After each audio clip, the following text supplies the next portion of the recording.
एका पाळीव कुत्र्याने असं काय केलं की ज्यामुळे पूर्ण कुटुंबाचा मृत्यू झाला। एका पाळीव कुत्र्याचा धक्कादायक प्रकार, अख्खं कुटुंब एका दिवसात संपलं। एका कुत्र्याच्या घटनेमुळे संपूर्ण महाराष्ट्रात खळबळ उडाली। जर तुमच्या घरात कुत्रा पाळलेला असेल किंवा तुमच्या घराच्या आवारात तुमच्या घरात जर कुत्रा येत असेल तर सावध व्हा, ही बातमी पहा। जेव्हा पुण्यातील एका सुशिक्षित कुटुंबात पाळीव कुत्र्यामुळे एक अशी घटना घडली ज्यामुळे संपूर्ण महाराष्ट्र नाही तर संपूर्ण देश हादरला। एका कुत्र्यामुळे अख्खं कुटुंब संपलं। मग नेमकं असं या कुत्र्याने काय केलं की ज्यामुळे संपूर्ण कुटुंब संपलेलं आहे? या कुत्र्याची चर्चा संपूर्ण देशामध्ये का होत आहे? लोक आता कुत्र पाळायला का घाबरत आहे? लोक घरासमोरचं कुत्र आता का हकलून देत आहे? का लोकांमध्ये भीतीचं वातावरण पसरलंय? चला जाणून घेऊया संपूर्ण सविस्तर माहिती। एका पाळीव कुत्र्याने असं काय केलं की ज्यामुळे संपूर्ण कुटुंब संपलं? पुणे जिल्ह्यातून एक धक्कादायक घटना समोर आली। पुणे जिल्ह्यात एका परिसरात राहणारी एका कुटुंबासोबत घडलेली धक्कादायक घटना ओलावाना नावाच्या एका कॉलनीत घडली होती। या कॉलनीत राहणारा मानसिंग याची स्वतःची 2 कपड्याची दुकानं होती। दोन्ही कपड्यावर नोकर ठेवलेले होती। दुकानं खूप चांगल्या पद्धतीनं चालत होती। दोन्ही कापड दुकानातून महिन्याला तो 70 ते 80 हजार रुपये कमवत होता। त्याच्या घरात सगळं काही सुरळीत सुरू होतं। सर्व कुटुंब आनंदात नांदत होतं। याची एक मुलगी होती जिचं नाव होतं प्रियंका। प्रियंकाचं वय 23 वर्ष होतं, पण तिचं अजूनही लग्न जमलं नव्हतं कारण तिचं उच्च शिक्षण सुरू होतं। मुलीला चांगलं शिक्षण घेण्यासाठी, स्वतःच्या पायावर उभा राहण्यासाठी तिचे वडील नेहमी मेहनत करायचे। दुसऱ्या वेळी मनीरामच्या घरी एक कुत्रा पाळलेला होता। त्या कुत्र्याचं नाव जॅक ठेवलेलं होता। हा कुत्रा मनीरामला 7 महिन्यापूर्वी त्याच्या दुकानासमोर भेटला होता। खरं तर या दुकानापुढे मनीरामला तो कुत्रा सापडला। त्यानंतर त्याच्या आयुष्यात पुढे काय घडणार होतं याची त्याला कल्पना नव्हती। तो कुत्रा घरी घेऊन गेला आणि घरी घेऊन गेल्यानंतर तब्बल 2 महिन्यानंतर त्याचं अख्खं कुटुंब संपलं। ते कुत्र त्याला खूप क्यूट वाटत होतं, खूप चांगलं वाटत होतं। तो त्याला खाऊ पिऊ घातलं, त्याने घरी घेऊन गेला आणि त्याचा सांभाळ करायचं ठरवलं। आणि अशा प्रकारे जॅक नावाचा कुत्रा मनीरामच्या घरासमोरच त्या ठिकाणी राहू लागला। तो घरात समोरच बांधलेला असायचा। हा कुत्रा जर मोकळा सोडला तर तो त्याच्या घरी कोणला येऊ देत नसायचा। मनीरामचं त्या कुत्र्यावर प्रचंड प्रेम होतं। दिवसामागून दिवस जात होते, पण मनीरामला कल्पना नव्हती की त्याच्यासोबत हा कुत्रा असं काहीतरी करणार होता की ज्यामुळे संपूर्ण घर अख्खं संपणार होतं। कुणी अनोळखी व्यक्ती जर त्याच्या घरात आलं तर त्याला मात्र हा कुत्रा चावल्याशिवाय राहत नव्हता। मात्र त्यांच्या कुटुंबासाठी हा कुत्रा खूप प्रामाणिक होता। अशा प्रकारे या कुत्र्यावरती देखील कुटुंबाचं खूप प्रेम जडलं होतं। खास करून मनीरामची जी मुलगी होती प्रियंका, या मुलीचं कुत्र्यावरती खूप प्रेम होतं। आणि अशा प्रकारे या कुत्र्याविषयी संपूर्ण घरामध्ये एक आनंदाचं वातावरण निर्माण झालं होतं। पण त्यांना कल्पना नव्हती हाच कुत्रा एक अशी धक्कादायक गोष्ट करणार होता की ज्यामुळे अख्खं कुटुंब संपणार होतं। कोणाला कल्पना नव्हती, पण दिवसामागून दिवस जात होते। मनीरामची जी मुलगी होती प्रियंका, ही अभ्यासात खूप हुशार होती। तिचं शिक्षण पूर्ण झालं होतं। मात्र तिचं आता एक स्वप्न होतं की तिने एखाद्या स्कूलमध्ये टीचर बनावं आणि त्यासाठी खूप प्रयत्न करत होती। रात्रंदिवस अभ्यास करायची। 6 महिन्यांचा कालावधी गेल्यानंतर या मुलीच्या प्रयत्नाला यश आलं। मुलीच्या राहत्या शहरामध्येच एका सरकारी स्कूलमध्ये तिला शिक्षकाची नोकरी मिळाली। आणि अशा प्रकारे प्रियंका देखील खूप खुश झाली। ती म्हणाली, जॅकमुळेच माझं त्या ठिकाणी तिथे नोकरी लागली आहे। जॅक माझ्यासाठी खूप लकी आहे असं ती म्हणत होती। पण तिला माहिती नव्हतं हाच जॅक नावाचा कुत्रा त्यांच्या घरामध्ये असं काहीतरी करणार होता की संपूर्ण घरामध्ये एक शोककळा पसरणार होती। प्रियंका सकाळी 8 वाजता तिच्या शाळेत जायची, दुपारी 4 वाजता तिथून निघून यायची आणि अशा प्रकारे सुरळीत चालू होतं। दररोज ती त्याला काहीतरी खाऊ पिऊ घालत असायची। रविवार सुट्टीचा दिवस होता। प्रियंका घरीच राहिली होती। तिचे वडील मनीराम हे दुकानावरती गेले होते। या प्रियंकाच्या शेजारी राहणारा एक मुलगा होता करमवीर। करमवीर या प्रियंकाला आधीपासून खूप पसंत करत होता। हा करमवीर या निमित्ताने प्रियंका सोबत बोलण्याचा, तिला बघण्याचा वारंवार त्या ठिकाणी प्रयत्न करायचा। तो घरी येत जात होता आणि नेमकी प्रियंका त्या दिवशी घरी होती। मनीराम म्हणजे तिचे वडील दुकानावरती गेलेले आणि त्याच वेळेस हा करमवीर त्यांच्या घरी आला। करमवीरनं बघितलं की प्रियंका आतमध्ये एकटीच आहे, तिचे वडील दुकानावरती गेलेले असते। अशा प्रकारे त्याला वाटलं। करमवीर प्रियंकाकडे आला, तिच्यासोबत गप्पा मारू लागला आणि त्यानंतर काही वेळ गेल्यानंतर करमवीर त्या प्रियंकाला म्हणू लागला, मी तुला खूप दिवसापासून पसंत करतो, तुझ्यावर खूप प्रेम करतो, मी तुझ्यासाठी काही तयार होईल, तू फक्त हो म्हण। मात्र प्रियंका त्याला स्पष्ट नकार देते। ही प्रियंका त्याला म्हणते, तू आमचा शेजारी आहेस, शेजारी राहतो या नात्याने मी तुला भाऊ मानते, त्यामुळे तू माझा नाद सोडून दे आणि इथून चालता निघ। या करमवीरला खूप वर्षापूर्वीचं स्वप्न होतं। प्रियंका त्याला आवडायची, पण प्रियंकाने नकार दिल्यामुळे त्याला खूप वाईट वाटलं। करमवीर हा खूप चिडला।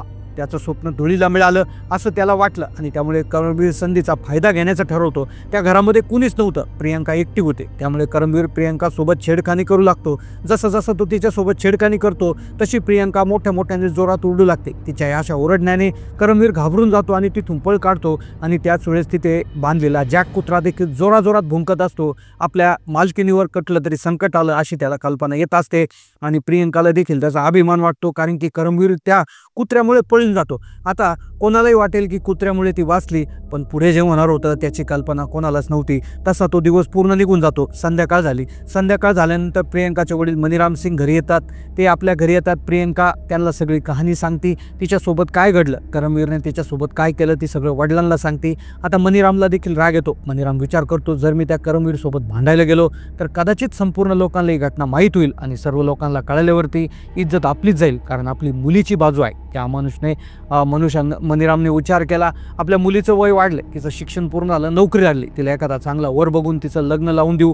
मनीराम आता दुकानावरती कमी लक्ष घालत होता तर तिच्या मुलीला मुलगा पाहण्यासाठी धावपळ करत होता. बरेच दिवस त्यांनी इकडे तिकडे फिरल्यानंतर चौकशी केली आणि चौकशी केल्यानंतर त्याला एक मूल सापडला. त्या मुलाचं नाव होतं कपिल. कपिल हा उच्च शिक्षित होता. तो एका प्रायव्हेट कंपनीत नोकरी करत होता. त्याचं पेमेंट 70,000 रुपये होतं. त्यामुळे मनीरामला सगळ्या गोष्टी आवडल्या. एक दिवस त्या कपिलला तो त्याच्या घरी बोलून घेतो. कपिल जसा मनीरामच्या घरी येतो तेव्हा तो प्रियंकाला बघतो आणि त्याच वेळेस त्यांचा जॅक नावाचा कुत्रा देखील कपिलकडे पाहत असतो. तो आधी जोराजोरात भुंकतो. कपिलला चावायला देखील तो जायचा प्रयत्न करतो, पण त्यावेळेस प्रियंका आडवी येते आणि म्हणते चावू नको. आणि असं म्हणून त्या दिवशी जॅक आणि कपिलची पहिली ओळख होती. आता कोणाला कल्पना नव्हती का हा जॅक नावाचा कुत्रा पुढे असं काय करणार होता की ज्यामुळे संपूर्ण घर संपणार होतं, संपूर्ण घरावर शोककळा पसरणार होती. कपिल प्रियंकाला बघतो. दोघे एकमेकाला पसंत करतात. यांचं लग्न जमवण्याचं ठरवतात. चांगला मुहूर्त पाहून 20 एप्रिल रोजी त्यांचं लग्न होऊन जातं. आता याच लग्न झाल्यानंतर प्रियंका आणि कपिल घरी एकटे राहू लागतात. ते दोघेही खूप खुश असतात, कारण की नवीन लग्न झालेलं. कपिल हा प्रियंकाच्या शहरामध्येच राहणार असल्यामुळे प्रियंकाला खूप सोयीचं झालं होतं, कारण तिला कपिलच्या घरून देखील तिच्या शाळेत सहज जाता येत होतं. तिच्या वडिलांनी घरून शाळेमध्ये जेवढं अंतर होतं तेवढंच कपिलच्या घरून होतं. त्यामुळे सगळं काही सुरळीत होतं. प्रियंका खूप खुश होती. अशा प्रकारे कपिल त्यांच्या जॉबसाठी वेळेवरती जायचा. प्रियंका देखील वेळेवर तिच्या शाळेत जात होती. अगदी तसाच 1 महिन्याचा कालावधी गेला आणि आता तो दिवस उजाडणार होता, ज्यामुळे या कुत्र्यामुळे संपूर्ण महाराष्ट्र हादरणार होता. एक दिवस असा होता, सकाळच्या 8 वाजले. प्रियंका शाळेसाठी निघालेली. घरापासून 1-2 किलोमीटर अंतरावर स्कूटी घेऊन गेल्यावर प्रियंकाचा जोरदार अपघात झाला. अपघात इतका भयानक होता की प्रियंका जागेवर बेशुद्ध पडली. तिला आसपासच्या लोकांनी उचलून एका हॉस्पिटलमध्ये ॲडमिट केलं. तिच्यावरती उपचार सुरू झाले. 1 तासानंतर रामसिंगने कपिलला ही बातमी सांगितली. धावपळ करत हॉस्पिटलमध्ये पोहोचले. प्रियंकावरती उपचार सुरू कर कपिल डॉक्टरांजवळ गेला. डॉक्टर कपिलला सांगू लागले, प्रियंका आता पहिल्यासारखी दिसणार नाही. तिच्या चेहऱ्याला खूप इजा झाली आहे. तिचा चेहरा खराब झालाय. नाकाचं हाड मोडले. कपिल रामसिंग डॉक्टरांकडून ऐकतात तेव्हा दोघं निराश होतात, दुःखी होतात आणि अशा प्रकारे तिचे उपचार सुरू राहतात. 1 महिना झाल्यानंतर प्रियंका त्या हॉस्पिटलमधून डिस्चार्ज मिळतो. डिस्चार्ज मिळाल्यानंतर कपिल त्याला घरी घेऊन जातो. सर्व काही ठीक होऊ लागतं. प्रिया हळूहळू बरी होऊ लागते. पण कपिलला प्रियंका आता आवडत नाही, कारण की ती दिसायला पूर्वीसारखी दिसत नव्हती. तिच्या चेहऱ्यावर आता वन दिसत होते. तिचं नाकाचं हाड दिसलेलं होतं. त्यामुळे ती कुठेही बाहेर घेऊन जायला त्याला लाज वाटायची. कपिल आणि त्याची पत्नी प्रियंका आपल्या मित्रांनी पाहिलं तर मित्र त्याची टावाळी करायची आणि अशा प्रकारे कपिलला ती एक दिवशी त्या ठिकाणी त्यांच्यात वाद होतो आणि कपिल प्रियाला घटस्फोट देऊन टाकतो. प्रियंका पुण्यात तिच्या वडिलांकडे येऊन राहू लागते. कपिल प्रियंकाला त्या ठिकाणी त्यांनी घटस्फोट दिलेला असतो आणि प्रियंकासाठी हा मोठा धक्का होतो. तिचा ॲक्सिडेंट झाला. तिचं आयुष्य बर्बाद झालं. म्हणून आता ती घरी राहू लागली आणि पुन्हा एकदा तिच्या शेजारी राहणारा जो करमवीर होता तो देखील प्रियंकाला तितकाच पसंत करत होता. आता ती जशी तिच्या घरी येऊन राहू लागली तसा करमवीर देखील आधीच्या गोष्टी विसरून तिच्या घरी येणं जाणं सुरू झालं. असाच एक दिवस पुन्हा तो त्या ठिकाणी तिच्या घरी गेला आणि प्रियंकाला म्हणाला की तुझं चेहरा कसंही असू दे तरी मी त्या ठिकाणी तुझ्यावरती तेवढंच प्रेम करतो. आधी करत होतं तेवढंच करतो. आता तू माझ्याशिवाय त्या ठिकाणी लग्न कर. आता ती म्हणते मी आधीच टेन्शनमध्ये आहे असं म्हणते. ती चिडून त्याला बोलते, मी तुला अगोदरच सांगितलं होतं की मी तुला भाऊ मानते. तुझा आणि माझा काही संबंध नाही. तुला जर बोलायचं असेल तर आमच्या घरी येत नको जात जाऊ. अशा प्रकारे दोघांमध्ये वाद होतो. करमवीरला देखील या मुलीचा खूप राग येतो आणि मग करमवीरला विचार केला की आता घरी कोण नाही, आता मी हिला सोडणार नाही. आणि अशा प्रकारे तो तिच्यासोबत जबरदस्ती करू लागतो. तिला बेडरूममध्ये फरफटत घेऊन गेला, तिथे ढकलत तिच्यासोबत जबरदस्ती करण्याचा प्रयत्न सुरू केला. मात्र प्रियंकानं कसं बसं त्याच्या तावडीतून सुटली आणि ती जशी तावडीतून सुटली तसं तिने जो कुत्रा होता त्या जॅक नावाचा कुत्रा तिने बांधून ठेवला होता, तो तिने सोडला आणि सोडून तिला त्याच्या करमवीरवर सोडून दिलं. कुत्रा जसा तिथून सुटला तसं करमवीरचे लचके तोडू लागला, करमवीरच्या पायांना चावे घेऊ लागला, करमवीरच्या पायातून रक्त वाहू लागलं. करमवीर काय केलं, तो कुत्रा त्याला जॅक सोडत नव्हता. करमवीर मात्र ओरडत होता. तिथून तो कसा बसा बाहेर निसटला आणि अशा प्रकारे तो संपूर्ण दिवस गेला. दुसरा दिवस उलगावला. प्रियंका उठली, जशी ती बाहेर आली तसं तिनं बघितलं तर जॅक हा मृत अवस्थेत पडलेला होता. तो कुत्रा मेलेला होता.